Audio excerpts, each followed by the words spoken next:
Hello, my friends, and welcome back. Thank you very much for being with me again today. Interesting piece of news that I can't find anymore.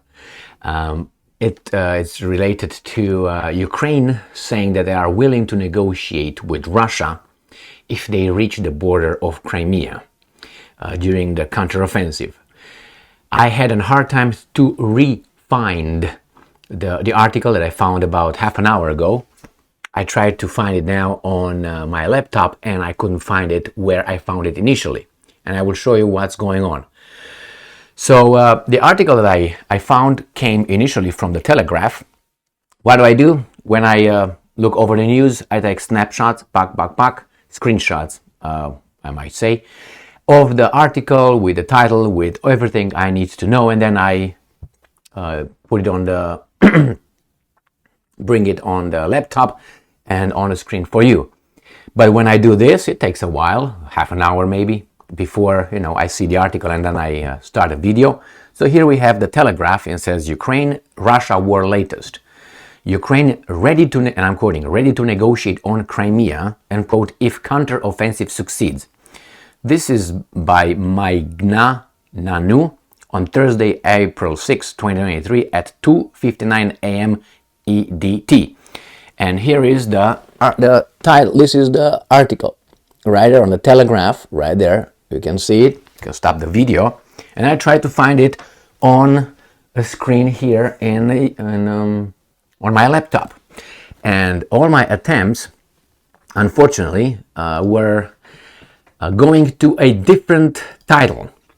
And I'm going to show you what I did. I eventually found it, but not in the Telegraph anymore. And in the Telegraph, I found it with a different title. You're going to see what kind of title I found. So here it is. I went over here, the Telegraph, Ukraine-Russia war, Ukraine ready to negotiate, blah, blah, blah. This is what I found.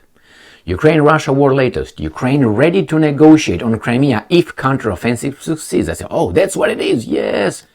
I hit it, and this is what I found. Ukraine-Russia war latest. Russia will not negotiate on Crimea. Kremlin insists. By the same person right here, 37 minutes ago. And then I'm going down here. I say, okay, maybe they send me to the original, article or something. I went down. Well, I don't know. I couldn't find it, or at least, maybe it's down here somewhere. But again, I was going down, and I couldn't find the article here. But it seems like, and this is from yesterday already. So I said, what's going on? So the article I found earlier, I couldn't find on Telegraph here, or at least I was incapable. Then I went, okay, let me see this. I said, let me try this one because I found it on Australian Financial. And I pushed on this, and here you have the article. But this is by Christopher Miller and blah, blah, blah. Here you have it. And this is from subscribers only. So again, ready to talk to Russia on Crimea if counteroffensive succeeds. So this is the title. And if I go to the original on my, so everything I tried here to find it, I found this one now. Ukraine-Russia war latest. Russia will not negotiate on Crimea. Kremlin insists. I can find the original one that I found on my initial telephone and on my iPad. So now I'm going to look and try to look over this one, which the article is for subscribers only somehow, and it says that Kiev is willing to discuss the future of Crimea. I'm going to read how much I can out of it. Actually, I think I can put it on the screen, whatever I have on this one. Well, this one is okay, but the other one, it seems like you need certain things. So Kiev is willing to discuss the future of Crimea with Moscow if its forces reach the border of the Russian-occupied peninsula, a top advisor to President Volodymyr Zelensky has told the Financial Times. The comments by Andriy Bababa, deputy head of Zelensky's office, are the most explicit statement of Ukraine's interest in negotiations since it cut off blah, blah, blah. I can read that one. So this is all for us. We can read that the Russians will not negotiate. This is, again, the same article I tried. This is the way I tried. Again, will not negotiate. This is when I was trying to find this. Right here, I put it on the Telegraph, Ukraine, Russia, war latest, Ukraine ready to negotiate. This is what it came. Oh, I got it, my friends, click.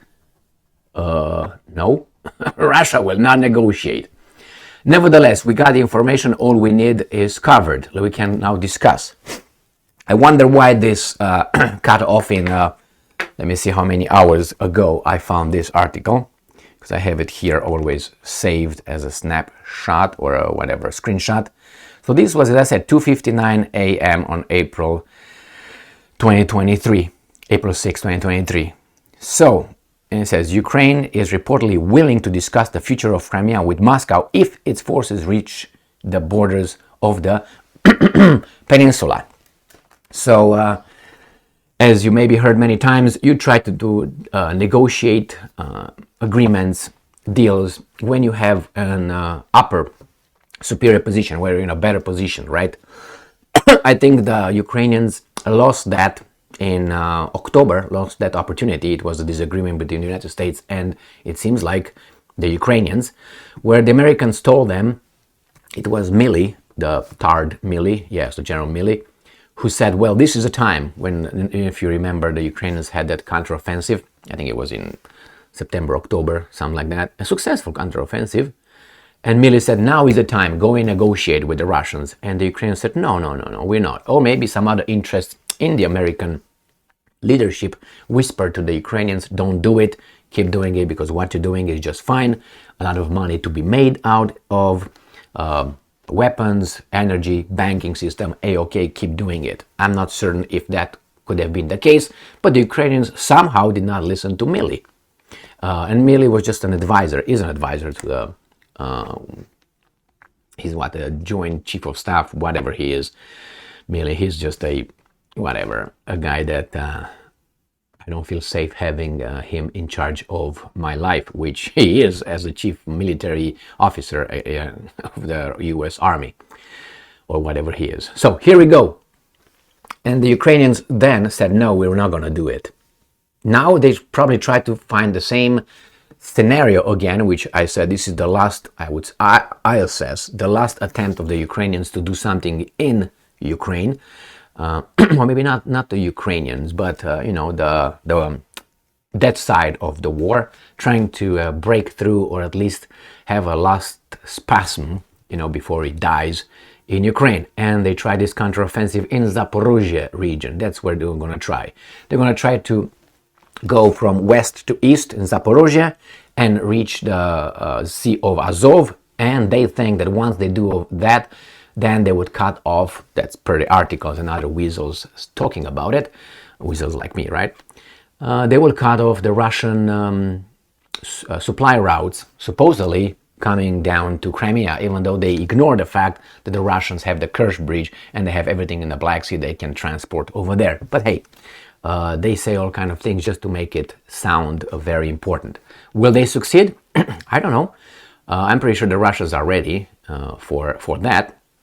And I don't think the Ukrainians have the manpower capable of conducting this counteroffensive. And if that's successful, I don't think it's going to be long-lasting, which means the Russians will probably push them back. But these are probabilities and possibilities. We don't know the future yet. We can guess it based on information we have and patterns. In this case, it was very curious that the Telegraph made me do all this gymnastics here, and when I was going towards the article, the original article, it redirected me to the Russians will not negotiate anything about Crimea, and they will not, I guarantee you that. I mean, Russia cannot, under the circumstances in the current leadership, lose to the West. Cannot.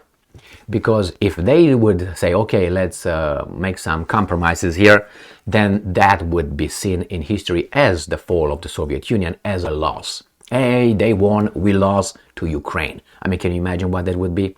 That would not happen. Unless you have a weasel leadership in Russia, which will agree with that statement and will have the future generations of the Russian nation accept being humiliated by that. That reminds me of the First World War in Germany, when the Germans said, wait a minute, we need weapons, we need ammunition, and we don't have it anymore, we can't fight. So that therefore we lost. I would point out that Germany in the First World War did not have any piece of the territory taken during the war. So when I say, well, Germany lost the First World War, well, first, it was not Germany who started it. It was Austria-Hungary, if you remember, but somehow everybody knows Germany lost the First World War. Say what? You know what I mean? Yeah, you're right too. So here you go. If you look back in the history, you find out that not Germany was the main belligerent in the First World War. It was Austria-Hungary, it was Serbia, it was, you know, those guys, and then from there everything expanded. But somehow, if you read in history, what was the First World War about? Well, Germany and blah blah blah. Where from? Well, maybe you figure things out. Again, here, if something happens in the Kremlin and in the higher echelons, they will stop supporting the war in Ukraine and they will lose. And then after about 20 years, the myth, let's call it this way, right? Because that's the way we're supposed to call it. The myth of the, you know, this and that will start a new Adolf, probably, as it started after the First World War. They would say, well, the myth of stabbing the back and all that. I don't see Russia militarily losing to anybody since they have nuclear weapons. But hey, this is a idiotic, statements when they say, well, Russia must lose, or like what? How could they lose? They can lose only if you decapitate the leadership, which is about, I would say, at least 300 people in the highest positions, which is some generals, some politicians, some, that's what you need to do. Some media outlets and all that. You have to take care of them in one night, no more than one night, because people will react, and then you're going to have a civil war, which will benefit the guys that are supporting justice, democracy, freedom, all those. All right. So Russia will not negotiate. Russia has only one way to go, which is winning, or at least check marking their operations goals, which is, demilitarization of Ukraine, denazification, whatever, taking care of those territories that it already grabbed, and NATO out of the borders of Ukraine, Ukraine being a neutral country. That's what they want, that's what they aim for. Now, it doesn't mean things cannot change in the meantime, like always do, but as of now, this is what they say. We'll find out what's happening. But this is for now. Russia will not negotiate, I guarantee you that, under the current circumstances. And even if, let's say, the Ukrainian counteroffensive is successful, the Russians will say, okay, good job, you scored 1. Now is 10-2. So you got 8 more just to equal us. And we're going to make, 11-2, 12-2. The Russians will not do that. And the Ukrainians will see if they have the power to do anything with this so-called counteroffensive. We'll find out, and I'll be here to let you know. Thank you very much for being with me again today, my friends. Stay strong, stay smart, look for the truth, and be just.